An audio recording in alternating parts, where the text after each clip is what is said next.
নেতা কখন দেখলো কার বউ কখন লিপস্টিক দেয়? এ কথা কন না কেন? বাণিজ্য মন্ত্রী তিনি বলতেছেন আমাদের এলাকায় আর কেউ গরিব নাই, মহিলারা 3বার ঠোঁটে লিপস্টিক দেয়। নেতা কখন দেখলো কার বউ কখন লিপস্টিক দেয়? এ কথা কন না কেন? কয় মেয়েরা 4বার করে স্যান্ডেল পাল্টায়। মেয়েরা যখন বেশি রোজগার করবি, বেশি মাতবাড়ি করবি, যেই ফ্যামিলিতে মহিলা মাতবার ওই ফ্যামিলিতে শান্তি নাই। কথা কয় না, বোঝেন? মহিলারা মাতবাড়ি করলে শান্তি পাবেন না,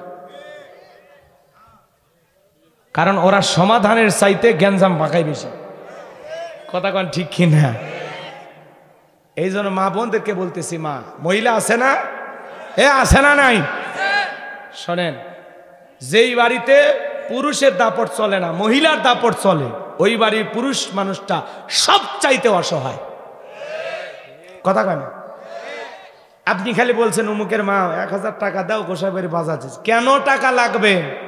বন্ধু বান্ধব নিয়ে আড্ডা দিবা, তোমাকে আমি চিনি না, ভোলা ভালা মন, হোটেলে বসবা, চায়ের বিল তোমাকে দেওয়া লাগবে, আজকে ফ্রি খায় আসো। বন্ধু বান্ধবীকে 10 দিন খাওয়াইছো, এখন যাও। আপনার টাকা আর ওই বাংলাদেশ ব্যাংকের মালিক। কথা কন ঠিক কিনা? আপনার টাকা আপনার দিবে চাই। কি রাগ করছেন আপনারা? এরকম বউ আছে না নাই? আপনি খালি বলছেন অমুকের মা কাপড়টা ময়লা হচ্ছে একটু ধুয়ে দাও, গতকালকে ধুয়ে দিছি। ছোট বাচ্চার কাপড় যার থাকে, ছোট বাচ্চার চাইতেও খারাপ। তুমি কাপড় ধুতে ধুতে হাত ব্যথা, ওয়াশিং মেশিন চোখে দেখো না, নিয়ে আসবা, খালি ঢুকে দেবো, সুইচ দেবো, হয়ে যাবে। কথা কয় না? এরকম বউ আছে না না?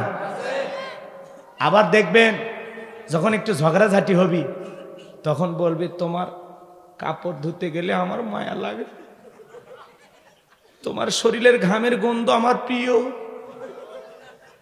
যখন 2-4 দিবেন না, তখন কথা কয় না? কথা কয় না? রাগ করতেছেন আপনারা? বউ যার মাতবাড়ি করে ঘরের ভিতর, ওর জীবন শেষ। একটা পাগল যেমন ঘরে, ওই পাগলের মতো ঘুরতেছে, ওর মনও শান্তি নাই। কথা কন ঠিক কিনা? রসুল, আপনার আমার নবী দেখেন, রসুল বলেছেন আমার খাতিজা আমাকে যে পরিমাণ ভালোবাসা দিত, বাইরে কাফের বেঈমানরা কালেমার দাওয়াত দেওয়ার কারণে নির্যাতন করত, আঘাত দিত, কটু কথা বলতো, কবি বলতো, গণক বলতো, জাদুকর বলতো, নানা ধরনের কথা বলতো, কিন্তু সারাটা দিন দিনের দাওয়াত, ইসলামের দাওয়াত দেওয়ার পর আমি যখন ঘরের ভিতরে ঢুকতাম, খাতিজা ঘরটা এমন ভাবে সাজায় রাখতো আর আমাকে এত ভালোবাসা দিত, আমি খাতিজার ভালোবাসায় সব কষ্ট ভুলে থাকতাম। সুবহানাল্লাহ বলবেন না? যে যারা এদিক খেয়াল করেন, মাল মজুত করে, মাল মজুত করে বাজারে কি করে, সিন্ডিকেটের মাধ্যমে দাম বাড়ায়, পণ্য মজুত করে প্রতিদিন কি করে, ইচ্ছা মতো দাম বাড়ায়। আছে না? কি মনে করছেন হিসাব দেওয়া লাগবে না? হিসাব দেওয়া লাগবে না? আজকে বাজারে সিন্ডিকেটের মাধ্যমে বাজারে লাগাম টানার কেউ নাই। ভারত বলতেছে পেঁয়াজ আর দেব না, পেঁয়াজ বন্ধ। ওরা খালি বলছে পেঁয়াজ দেব না, পেঁয়াজ রপ্তানি বন্ধ। বাংলাদেশে 2 ঘন্টার ব্যবধানে কেজি প্রতি 55-60 টাকা পেঁয়াজের দাম বেড়ে গেছে। কথা কন না কেন ভাই? অন্তত 2-4-10 গাড়ি 20 গাড়ি আসছে তো, এগুলো আগে বেচা শেষ হোক, তারপরে তো বাড়বি নাকি কন? এরা যেই কইছে পেঁয়াজ রপ্তানি ভারত থেকে বন্ধ, এখন সাধারণ জনগণ কান্দ, অসাধু কালো ব্যবসায়ী বাজারি, ওদের ঈদের দিন, এখন কাল সকালবেলা বাজারত যাবে, ওরা যা খুশি দাম হাঁকাবি, নিলে নেয়, না নিলে না নেয়। আর উপরে যারা বসে আছে ওরা তো বলে পেঁয়াজ ছাড়াও তরকারি হয়, আর কি করবে? পেঁয়াজ আপাতত খাওয়া লাগবে, সব তরকারি পেঁয়াজ লাগবে, 2টার জায়গায় 1টা দেবে, সাশ্রয়ী হয়। কথা কয় না? বিরক্ত হইন না। শোনেন, বাড়ির অভিভাবক যদি শক্ত না হয়, ছেলে মেয়ে দুষ্ট হওয়া স্বাভাবিক, কারণ অভিভাবক যে ঠিক নাই, কথা কয় না। তো সমাজের অভিভাবক যদি শক্তিশালী না হয়, তাহলে সমাজে যা খুশি তাই হবে। সয়াবিনের তেলের দাম বাড়াবে, পেঁয়াজের দাম বাড়াবে, আলুর দাম বাড়াবে, যা খুশি তাই করবে, দেখার কেউ নেই। ওনারা উপর থেকে বলে আমরা চেষ্টা কম করতেছি, আবার এদিক যায় এই অসাধু ব্যবসায়ী মানে টাকার ব্যান্ডেল দিয়ে আসে যে একটু দেখেন আমাদের দিকে, ঠিক আছে যাও, কথা কয় না। তো আল্লাহ পাক আমাদের হেদায়েত দান করুন, জোরে বলুন আমিন, আরো জোরে বলুন আমিন। জনগণের কান্দা ছাড়া কোনো উপায় নাই, কথা বলেন না, কান্দা ছাড়া কোনো উপায় নাই, কারণ সমাজের অভিভাবক হওয়া লাগবে শক্ত। আজকে এত দাবি করা হয়, বলেন তো কেউ কোনোদিন পরিবর্তন হয়েছে? যা হচ্ছে হচ্ছে। যদি বলেন নেতা পেঁয়াজের দাম বেড়ে গেল যে এক রাতে এত টাকা, চুপ করেন, মানুষের রোজগার বেড়ে গেছে। এ দেশে কেউ না খেয়ে থাকে না, আর কথা কয় না। স্মার্ট বাংলাদেশ এগিয়ে যাচ্ছে। এখন মঞ্চ ভেঙ্গে হলে আগে চলে, জনগণের পকেট খালি করে হলে আগে চলে, কথা কন ঠিক কিনা? কারণ তাদের পিএস তো কেনা লাগে না, তারা হাটে বাজারে যায়, এ কথা কন না কে।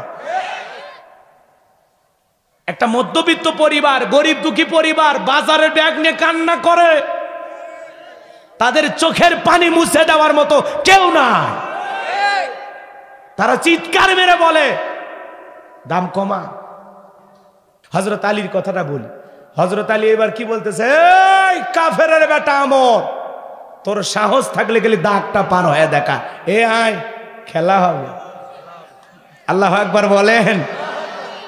এই কথা শোনার পর হযরত আলী বাজান গো আমার তাকায় দেখেন আমরের কাঁধে থাকা 3.5 মণ ওজনের তরবারি আল্লাহ কাঠের তক্তা বানায়া দিয়েছে। শক্তি কমলো না বাড়লো? বাড়লো। কাফেরের শক্তি কমছে, হযরত আলীর শক্তি বাড়ছে। কথাই যুক্তি আছে, কথা বোঝা গেল? এইবার বাজান গো আমার আমর এক পা সামনে আসে 3 পা পিছনে যায়। এরকম করতে করতে যখন দাগ বরাবর চলে আসছে, হযরত আলী শুধু লাফ দিয়ে যায় কাঁধ বরাবর তরবারি ঠেকাইছে। তরবারি ঠেকাইতে দেরি, ওই আমরের দেহ থেকে আমার আল্লাহ কাল্লা ফেলাইতে দেরি করে নাই। জোরে বলেন আল্লাহু আকবার। এই জন্য আমার আল্লাহ ডেকে বলে, আমার নাম আল্লাহ, যারা দেবে আমার সাথে পাল্লা, আমার রসুলের সাথে পাল্লা, আমি রাখবো না তাদের ঘরের কাল্লা। চিৎকার মেরে বলেন সুবহানাল্লাহ, আরো জোরে বলেন সুবহানাল্লাহ। আল্লাহর সাথে পাল্লা দিয়া কোনো জালেম টিকে থাকতে পারে না। আল্লাহ ধরে না, ধরলে আল্লাহ কোনো জালেমকে বাপ ডাকারও টাইম দেবে না। ইন্না বাতশা রাব্বিকা লাশাদীদ, আল্লাহর ধরা বড় কঠিন। কথা বলেন ঠিক? রসুলের কাল্লা নিবের গেছে, আর সাহস কত! এই খাই কি রে, কথা কন না কে? হযরত আলী এরকম তরবারি ঠেকাইছে, আল্লাহ দেহ থেকে কাল্লাটা। হযরত আলী তরবারি নিয়ে রসুলের কাছে দৌড় যায়, বলে নবী গো আমি মারি নাই। কি করছে? আমি মারি নাই। আমার রসুল বলতেছে আলী রে চুপ করো, চুপ করো, কথা বোঝেন নাই? চুপ করে দিলেন। এরপরে আরেকটা ঘটনা আছে, ওইদিকে না যায়। ইসল খুবই ভালো, রাগ করতেছেন আপনারা? শোনেন, আমি এই ঘটনাটা কেন বললাম শোনেন। আপনার টার্গেট হলো আপনি এগিয়ে যাওয়া, আপনার পিছনে শক্তি যোগাবেন কে? আপনি একাই এগিয়ে যাচ্ছেন, আপনার পিছনে 1000 জন তৈরি করে দেবেন কে? হযরত আলী খালি তরবারি জায়গা মতো নিয়ে গেছে, আর আল্লাহ আর দেহ থেকে কাল্লাটা ফেলায় দিয়েছেন। কথা বলে ঠিক কিনা? এজন্য আপনার কাজ হলো আপনি হকের পক্ষে একজন হন, আপনি এগিয়ে যান। আপনার পিছনে আল্লাহ 1000 জন তৈরি করে দেবে। আল্লাহ চাইলে ফেরেশতা দিয়া মুমিনের বিজয় দান করবে। কথা বলেন ঠিক কিনা?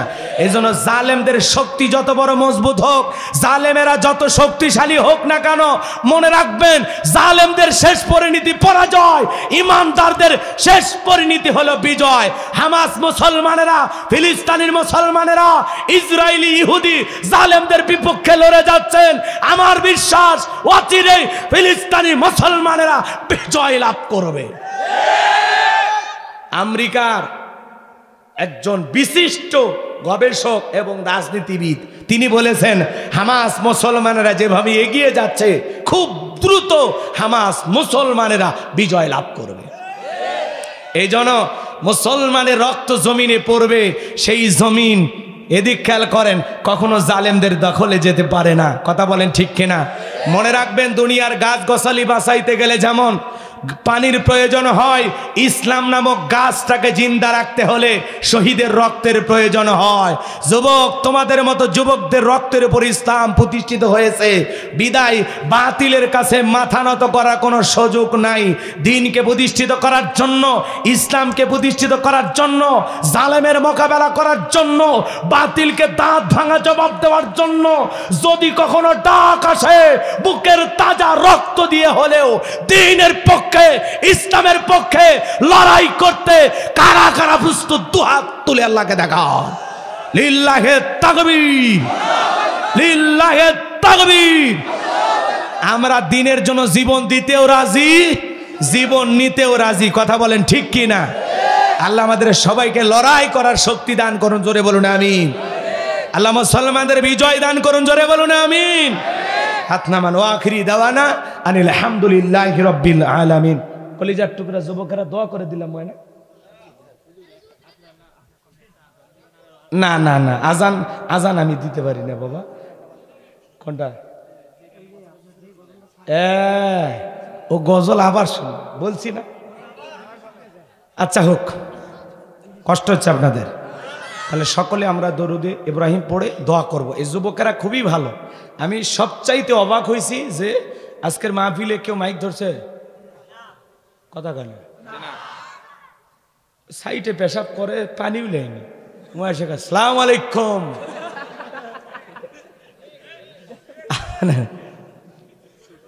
আমি এক জায়গায় গেছিলাম, একজন আউজ বিল্লাহ বিসমিল্লাহির রহমানির রহিম, মানে আউজ বিল্লাহর বিসমিল্লাহ ভেঙ্গে এক জায়গাত করছে। আছে না এরকম? আছে না? এরা হলো সমাজের নেতা, সালামটাও সহি করে দেয় না, বিসমিল্লাহ সহি করে পড়ার ক্ষমতা নেই। এরা আবার এসে বলে হুজুর দেখে শুনে ওয়াজ করবেন। পেটত বম মারলে বিসমিল্লাহ বলতে পারে না। আছে না? কথার ঠেলা কি কয় না কয় নিজেও জানে না। এক নেতা কয় না, শোনেননি ওয়াজের মধ্যে বলছি না, এক নেতা মাইক ধরে বলে এলাকার মানুষ আমাকে ভোট দিয়ে এলাকার নেতা বানাইছেন, এই জন্য নিজেকে আমি একবার গর্ববতী মনে করছি। আর একবার বলে এলাকার মানুষ আমাকে সম্মান দিয়ে আজকের মাহফিলের প্রধান অতিথি বানাইছেন, এই জন্য নিজেকে আর একবার গর্ববতী মনে করছে। মহিলারা পর্যন্ত মুখে কাপড় দিয়ে হাসে আর বলে আল্লাহ এ বলে কি? আমরা বছরে গর্ভবতী হই একবার, এই 1 মিনিটে 2 বার। কথা কন ঠিক কিনা? এরা ব্রেক খুঁজে পায় না, বোঝেন নে? মুখ দিয়ে মাঝে মাঝে এরা কিন্তু হুট করে সত্য কথা কয়, আবার পাল্টে ফেলে দেয়। কথা কন ঠিক কিনা? এদের অবস্থা হয়ে গেছে এমন, মিথ্যা কথা বলে সকালবেলা নাস্তা শুরু করে, দুপুরবেলা লাঞ্চ করে মিথ্যা কথা বলে, রাতে ডিনার করে মিথ্যা কথা বলে, ভরা পেটে মিথ্যা কথা, খালি পেটে মিথ্যা কথা, ঘুমাইতে যাইতো মিথ্যা কথা, ঘুম থেকে উঠে মিথ্যা কথা, মিথ্যা করতে করতে চেহারা বেঁকা হয়ে গেছে। এরপরে মিথ্যা বলা ছাড়ে না, ওর মিথ্যা বলা দেখে শয়তান পর্যন্ত আফসোস করে যে আমি এত খারাপ না। আছে না এরকম বদমাইশ? আল্লাহ ওদের হেদায়েত দান করো, জোরে এখন আমিন। যে যে অসুস্থ যুবক সকলের জন্য দোয়া হবে, সকলে দরুদ ইব্রাহিম পড়েন। আল্লাহুম্মা সাল্লি আলা মুহাম্মদ ওয়া আলা আলি মুহাম্মদ কামা সাল্লাইতা আলা ইব্রাহিম ওয়া আলা আলি ইব্রাহিম ইন্নাকা হামিদুম মাজিদ। আল্লাহুম্মা বারিক আলা মুহাম্মদ ওয়া আলা আলি মুহাম্মদ কামা বারাকতা আলা ইব্রাহিম ওয়া আলা আলি ইব্রাহিম ইন্নাকা হামিদুম মাজিদ। কোন গজল? তো তুমি আসমানেও তো একবার শুনছি, এক মাহফিলে একই গজল 2 বার হয়।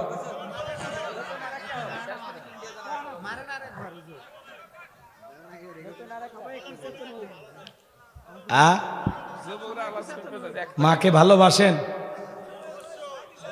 কথা কন, মাকে ভালোবাসেন?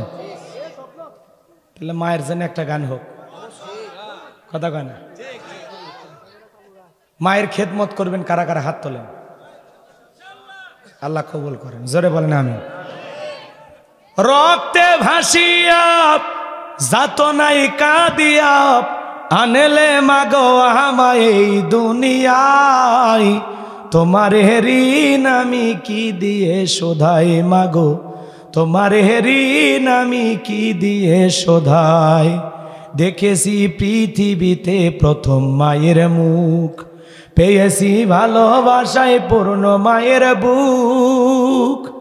দেখেছি পৃথিবীতে প্রথম মায়ের মুখ, পেয়েছি ভালোবাসায় পূর্ণ মায়ের বুক।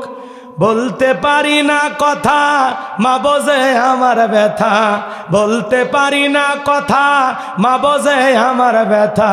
তাই তো রেখেছো মা বুকেতে জড়াই, তোমার ঋণ আমি কি দিয়ে শোধাই বলেন, তোমার ঋণ আমি। কখনো গভীর রাতে উঠলে আমি কেঁদে, বুকে মা শক্ত করে রাখতো আমায় বেঁধে। কখনো গভীর রাতে উঠলে আমি কেঁদে, বুকে মা শক্ত করে রাখতো আমায় বেঁধে। তোমার এই দুধের দাম কে দেবে প্রতিদান, তোমার এই দুধের দাম কে দেবে প্রতিদান। এই দুনিয়ায় মাগো আজও মেলে নাই, তোমার ঋণ আমি কি দিয়ে শোধাই মাগো, তোমার ঋণ আমি কি দিয়ে শোধাই। বিদেশে সন্তানের যদি বিপদ হয়, দুঃখিনী মায়ের অন্তর কবু কান্দা কয়। দূরদেশে মায়ের সন্তানের যদি বিপদ হয়। সূরা মুলুক পবিত্র কোরআনুল কারীমের 66 নম্বর সূরা, মোট আয়াত আছে 30টি, রুকু আছে 2টি। বিশ্বনবীর মক্কার জিন্দিগিতে এই সূরাটি নাজিল হয়েছেন। আমি আপনাদের সামনে 2টি আয়াতে কারিমা তেলাওয়াত করেছি। আল্লাহ পাক যদি তার এই গোলামকে সুস্থতা দান করেন, কিছু কথা বলার তৌফিক দান করেন, তাহলে আমি বলতে পারবো ইনশাআল্লাহ। কারণ আমাদের কোনো জ্ঞান নাই, জ্ঞান দেনওয়ালার মালিক কে? আরো জোরে বলেন কে? ক্বালু সুবহানাকা লা ইলমা লানা ইল্লা মা আল্লামতানা ইন্নাকা আনতাল আলিমুল হাকিম। বলুন সুবহানাল্লাহ। জ্ঞান দেনওয়ালার মালিক কে? আরো জোরে বলেন। তা আমি কোরআন থেকে কথা বলবো, আপনাদের কোনো আপত্তি নাই তো? এ কোরআন থেকে যদি কথা বলা হয় কোনো সমস্যা আছে? এ কোরআনের ভিতর কোনো ভেজাল আছে? কোনো ধোঁকা আছে? কথা বলেন না, কোনো মিথ্যা আছে? ভাই আমি করব ওয়াজ, আপনারা দেবেন আওয়াজ, জবাব দিবেন ঠিক ঠিক, আলোচনা হবে কমপ্লিট। শ্রোতাদের স্পিরিটেই বারে বক্তার হিট, আলোচনা হবে জায়গা মতো ফিট। আপনাদের আওয়াজ বলে দেবে এই জায়গায় কেমন বক্তব্য হওয়া দরকার। কথা বোঝেন নাই? হ্যাঁ, আওয়াজে বুঝে দেন যে হুজুর চলবে, আমরা আসি। বোঝেন নাই? লিল্লাহে তাকবীর। আরো আসতে লিল্লাহে তাকবীর। একটু আওয়াজ দেন। তাহলে সূরার নাম মুলুক। কথা হবে কোথা থেকে? কোরআন থেকে। কারণ কোরআন থেকে কথা বলে কোনো ভেজাল আছে? মিথ্যা আছে? ধোঁকা আছে? থাকবে কি করে? কিতাবটি নাজিল করেছেন কে? আল্লাহ রাব্বুল আলামিন বলেন, যালিকাল কিতাবু লা রাইবা ফীহি। আমার আল্লাহ ডেকে বলেন, এটি এমন একটি কিতাব যেই কিতাবের মধ্যে কোনো সন্দেহ নাই, কোনো সংশয় নাই, কোনো মিথ্যা নাই, কোনো ধোঁকা নাই। There is no doubt. বলুন আল্লাহু আকবার। হুদাল লিল মুত্তাকিন। মুত্তাকি বান্দাদের জন্য গাইডলাইন হিসাবে, পথ প্রদর্শক হিসাবে আসমান থেকে কিতাবটি নাজিল করেছেন কে? সেই কিতাবের আলোচনা শুনলে লাভ না লস? আমার আল্লাহ ডেকে বলেন, ওয়াইযা কুরিয়াল কুরআনু ফাসতামিউ লাহু ওয়া আনসিতু লাআল্লাকুম তুরহামুন।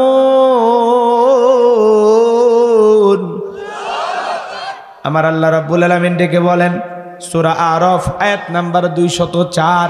আমার আল্লাহ ডেকে বলেন, তোমাদের সামনে যখন কোরআন পাঠ করা হয়, কোরআনের আলোচনা করা হয়, চুপ করে কান লাগিয়ে মনোযোগ সহকারে কোরআনের কথাগুলো শ্রবণ করো। যারা চুপচাপ কোরআনুল কারীমের কথাগুলো শ্রবণ করবে, আমার আল্লাহ রাব্বুল আলামিন আসমান থেকে তাদের উপরে আল্লাহর রহমত বৃষ্টির মতো নাজিল করবেন। বলুন সুবহানাল্লাহ। তাহলে সূরার নাম মুলুক। জবান ছেড়ে সবাই পড়ুন, আউযু বিল্লাহি মিনাশ শাইতানির রাজিম, বিসমিল্লাহির রাহমানির রহিম। বিতাড়িত মোর্দার শয়তানের কাছ থেকে আল্লাহ পাকের কাছে আশ্রয় প্রার্থনা চাচ্ছি। পরম করুণাময় অসীম দয়ালু আল্লাহ তাআলার নামে শুরু করছি। আমরা যে কোনো কাজ শুরু করব কার নামে? আল্লাহর নামে কাজ শুরু করলে বরকত আছে না নাই? আরো জোরে বলেন, আছে না নাই? যে কোনো কাজের শুরুতে আল্লাহ তাআলাকে স্মরণ করতে হবে। কথা বলেন ঠিক কি না? সম্মানিত ভাইয়েরা আমার, গভীর মনোযোগ দিয়ে কথাগুলো শ্রবণ করবেন। আমার আল্লাহ রাব্বুল আলামিন ডেকে বলেন, তাবারাকাল্লাযী বিয়াদিহিল মুলকু ওয়া হুয়া আলা কুল্লি শাইইন কাদির। আরো জোরে বলেন আল্লাহু আকবার। তাহলে কথা হবে সূরা মুলুক থেকে। কোন সূরা থেকে? এই সূরাটির এত ফজিলত, আল্লাহর কোনো বান্দা যদি নিয়মিত এই সূরাটি তিলাওয়াত করে, এই সূরাটি যে বান্দা তিলাওয়াত করবে তার জন্য আল্লাহ তাআলা কবরের সলজবকে সহজ করে দেবেন। আল্লাহর যে বান্দা সূরা মুলুক নিয়মিত তিলাওয়াত করবে, এই সূরা আল্লাহর যে বান্দা নিয়মিত তিলাওয়াত করবে, আমল করবে, কঠিন কিয়ামতের ময়দানে যেদিন বিচার দিবস কায়েম হয়ে যাবে, ওই কিয়ামতের ময়দানে এই সূরাটি তিলাওয়াতকারী বান্দার পক্ষে আল্লাহর কাছে সুপারিশ করবে। বলুন সুবহানাল্লাহ। আল্লাহর যে বান্দা সূরা মুলুক তিলাওয়াত করবে, কঠিন কিয়ামতের ময়দানে এই সূরাটি হাসরের ময়দানে আল্লাহর সাথে ঝগড়া করে ওই বান্দাকে জান্নাতে নিয়ে যাওয়ার চেষ্টা করবে। কার সাথে ঝগড়া করবে? এই সূরা আল্লাহর সাথে ঝগড়া করবে আপনার পক্ষে। সুবহানাল্লাহ বলেন।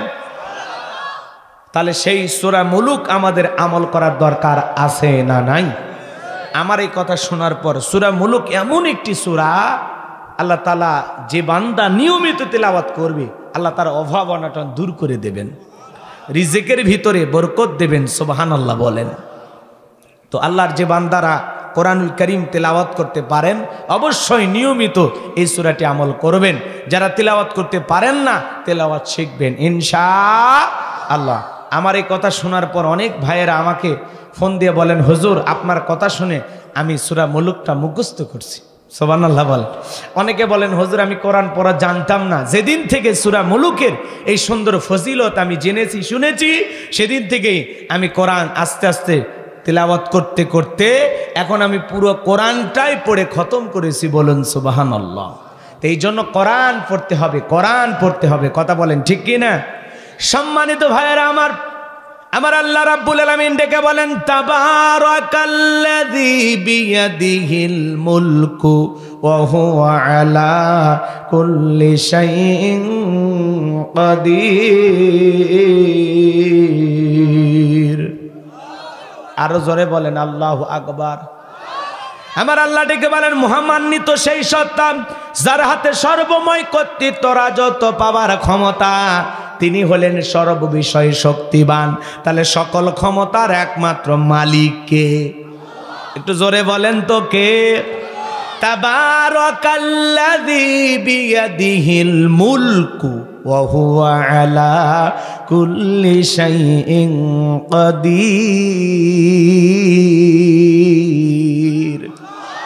মহামান্বিত সেই সত্তা যার হাতে সর্বময় কর্তৃত্ব, সকল ক্ষমতার চাবিকাঠি কার হাতে? আরো জোরে বলেন কার হাতে? তিনি হলেন সব বিষয়ের উপরে শক্তিবান। সুবহানাল্লাহ বলেন। তার চাইতে বড় কেউ আছে? তার চাইতে বড় ক্ষমতাধর কেউ আছে? ওয়ালাম ইয়াকুল্লাহু কুফুয়ান আহাদ। আকাশ আর জমিনে আল্লাহর সমকক্ষ, আল্লাহর সমতুল্য কেউ নেই। বলেন আল্লাহু আকবার। তাহলে আকাশ আর জমিনের সকল ক্ষমতার একমাত্র মালিক কে? লিল্লাহি মুলকুস সামাওয়াতি ওয়া মা ফিল আরদ। বলেন আল্লাহু আকবার। আকাশ আর জমিনের একচ্ছত্র মালিকানা কার? আরো জোরে বলেন তো কার? সম্মানিত ভাইয়েরা আমার, আমার আল্লাহ রাব্বুল আলামিন ডেকে বলেন সকল ক্ষমতার মালিক একমাত্র কে? আরো জোরে। আচ্ছা, আল্লাহ যে সকল ক্ষমতার মালিক, এই কথা বলতে কি আপনাদের কষ্ট হচ্ছে? তাহলে ভালো করে বোঝেন, আসমান আর জমিনের সকল ক্ষমতা একমাত্র মালিক কে? আল্লাহর চাইতে বড় ক্ষমতাধর কে? আমরা সেই রবের গোলাম, আমরা সেই আল্লাহর গোলাম যার হাতে সকল ক্ষমতা, যিনি সকল ক্ষমতার একমাত্র মালিক। কথা বলেন না কেন? রাগ করতেছেন না? তাহলে সকল ক্ষমতার একমাত্র মালিক কে? এই জন্য বাজান গো আমার, ভালো করে বোঝার চেষ্টা করবেন। সকল ক্ষমতার একমাত্র মালিক আল্লাহ, আল্লাহর চাইতে বড় ক্ষমতাধর কেউ নাই। তাহলে সকল ক্ষমতার চাবিকাঠি কার হাতে? এই জন্য আল্লাহ তাআলা ডেকে বলেন তাবারাকাল্লাযী বিয়াদিহিল মুলকু ওয়া হুয়া আলা কুল্লি শাইইন কাদির। মহামান্বিত সেই সত্তা যার হাতে সর্বময় কর্তৃত্ব, রাজত্ব পাওয়ার ক্ষমতা, তিনি হলেন সর্ববিষয়ে শক্তিবান। ভালো করে বোঝার চেষ্টা করবেন। তাহলে বলেন তো সকল ক্ষমতার একমাত্র মালিক কে? আল্লাহর চাইতে বড় ক্ষমতাধর কেউ? তাহলে দুনিয়ার জমিনে যাদেরকে আল্লাহ ক্ষমতা দেয় এরা কি? কথা কয় না। ক্ষমতা দেওয়ার মালিক কে? যারা বলে ক্ষমতার উৎস জনগণ, ওরা পাম দিয়ে ভুলায়। ক্ষমতার শুরু শেষ আপনার হাতে না সব কিছু কার হাতে? জোরে বলেন কার হাতে? আপনার হাতে, আমার হাতে কিছুই নাই। সকল ক্ষমতার একমাত্র মালিক আল্লাহ। রাজত্বের এদিক খেয়াল করেন, রাজত্ব দেওয়ার মালিক কে? আরো জোরে।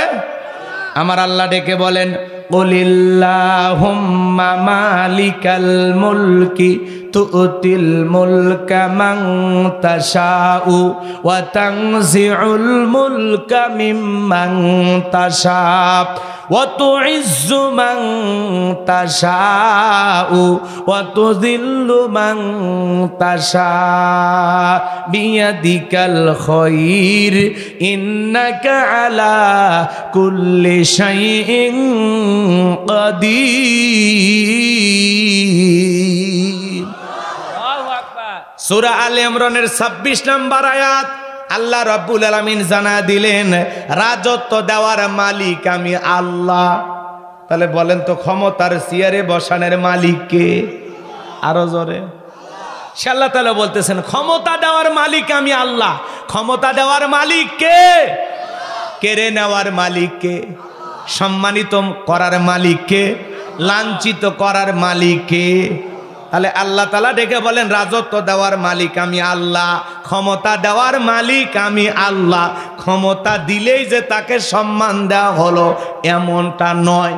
ক্ষমতার চেয়ারে বসায়াও অনেক মানুষকে আল্লাহ জুতার বাড়ি খাওয়ায়া বিদায় করছে। কথা বলেন ঠিক কিনা? এর বাস্তব প্রমাণ হলো বুশ ক্ষমতার চেয়ারে থাকেই সাংবাদিকের জুতার বাড়ি খাইছে। কথা কন না কে? শোনেন, ওয়াজ একটু গোছায় নেই, আটঘাট বেঁধে নেই, তারপর সামনের দিকে যাই, ভাল লাগবে ইনশাল্লাহ। একটু কথা শুরু করবে দেন।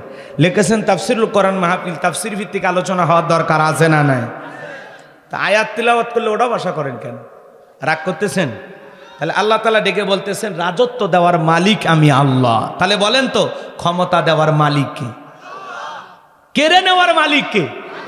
সম্মানিত করার মালিক কে? লাঞ্ছিত করার মালিক কে? সকল কল্যাণের চাবিকাঠি কার হাতে? আর তিনি হলেন সর্ববিষয়ে শক্তিবান। কথাকে বোঝা গেল? সর্বশক্তিমান বলবো না, সব বিষয়ের ওপরে একমাত্র ক্ষমতা পাওয়ার সবকিছু আল্লাহর। কথা বলে ঠিক কিনা? অনেকে আমরা সর্বশক্তিমান এটা মনে করি যে হয়তোবা বিভিন্ন প্রতিমা আছে, বিভিন্ন ধর্ম আছে, এগুলোর ওপরে আল্লাহ সর্বশক্তিমান। আস্তাগফিরুল্লাহ, নাউযুবিল্লাহ। এরকম চিন্তা ভাবনা করার কোনো সুযোগ এখানে। সর্বশক্তিমান এইভাবে আমরা যদি বলতে যাই তাহলে একটা শিরিকের গন্ধ পাওয়া যায়। কথা বলেন ঠিক কিনা? সব কিছুর ওপরে একমাত্র শুধুমাত্র কর্তৃত্ব, রাজত্ব, পাওয়ার, ক্ষমতা একমাত্র কার? কথা কি বোঝা গেল? আল্লাহর চাইতে বড় ক্ষমতাধর কেউ। সকল ক্ষমতার চাবিকাঠি কার হাতে? আল্লাহ যার ইচ্ছা ক্ষমতার চেয়ারে বসান, আবার যার ইচ্ছা ক্ষমতার চেয়ার থেকে নামান। আল্লাহ যাকে ইচ্ছা সম্মানিত করেন, যাকে ইচ্ছা লাঞ্ছিত করেন। কথা বলেন ঠিক কিনা? এখন আল্লাহ বলতেছেন বিয়াদিহিল খায়র, সকল কল্যাণের চাবিকাঠি আমি আল্লাহর হাতে। কথা বলেন ঠিক কিনা? সবকিছু কার হাতে? তাহলে ক্ষমতার চেয়ারে বসাই কি? আরো জোরে। ক্ষমতার চেয়ারে বসাইলে সম্মানিত হয় এমনটা নয়। অনেক মানুষকে ক্ষমতার চেয়ারে বসায়া জুতার বাড়ি খাওয়ায়া দুনিয়ার থেকে বিদায় করেছেন কে? নমরুদকে জুতার বাড়ি খাওয়ায় বিদায় করছেন কে? আরো জোরে বলেন। ও তো বিশাল বাদশাহীর মালিক ছিল, এরপরে আল্লাহ জুতার বাড়ি খাওয়ায় বিদায় করছে। কথা আমি বলতে গেলে অনেক কথা বলা লাগবে, সংক্ষিপ্ত কথা বলে দেওয়ার চেষ্টা করি বাজান গো আমার। ক্ষমতার চেয়ারে বসায়াও অনেক মানুষকে আল্লাহ সম্মানিত করে, যারা আদল ইনসাফ প্রতিষ্ঠিত করে। ক্ষমতার চেয়ারটাকে আমানত মনে করে মানবতার কল্যাণে, ইসলামের কল্যাণে ভালো ভালো কাজ চালু করে, যারা মানুষের সেবা করে, এটা আমানত মনে করে, ক্ষমতাটা আমানত মনে করে মানুষের সেবা করে, জনগণের সুখে দুঃখে পাশে দাঁড়ায়। আল্লাহ তাআলা ক্ষমতার চেয়ারে বসায়ও তাদেরকে সম্মানিত করেন। কথা বলেন ঠিক কিনা? আবার যারা ক্ষমতার চেয়ারে বৈশা জনগণের প্রতি জুলুম করে, অত্যাচার করে, সমাজের ভিতরে ত্রাস সৃষ্টি করে, সন্ত্রাসবাদ কায়েম করে, যারা মানুষের উপরে জুলুম করে, অত্যাচার করে, ক্ষমতার চেয়ারে বসায়াও যারা জনগণের সাথে খারাপ আচরণ করে, আমার আল্লাহ ক্ষমতার চেয়ার থেকে তাদেরকে কাপড় খুলেও মাঝে মাঝে নামায়। কথা কন ঠিক কিনা? এর বাস্তব উদাহরণ হলো শ্রীলঙ্কা। জনগণের সাথে বাড়াবাড়ি করেছে, নেতাকে রাস্তায় পাইয়া জনগণ ধাওয়া করে পরনে যা ছিল সব খুলে নিছে, খালি হাফ প্যান্টটা ছিল দেখে বাকিটা খুলতে পারে নাই। কথা কন ঠিক কিনা? রাগ করেছেন মনে হয়।